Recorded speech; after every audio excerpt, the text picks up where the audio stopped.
A PVC joint can fail for a number of reasons, often resulting in costly and time-consuming repairs and damage. The cost of solvent cement and primer is about 2% of the entire cost of a plastic piping system project. However, if this 2% is not correctly implemented and there is a pipe joint failure, the remaining 98% will not work. In this video, we will review their causes to understand how they can be prevented. When proper solvent welding practices are not followed, the chances for a failure increase significantly.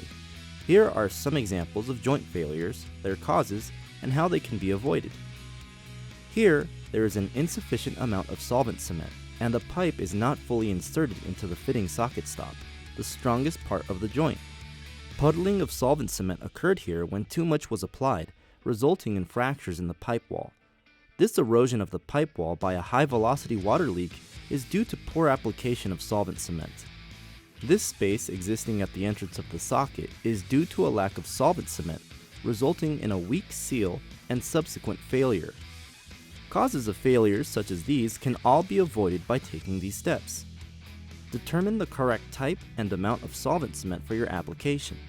Properly prepare the pipe and assemble the joint using standard ASTM D2855 solvent weld practices. Evenly distribute the cement with the proper applicator for specific pipe and joint sizes. Follow the set and cure time guidelines based on the materials you use. With a full understanding of proper welding techniques, materials, and tools, any potential for joint failure can be eliminated. Weld-On offers resources that will equip you with the information necessary to avoid these joint failures and their costly results.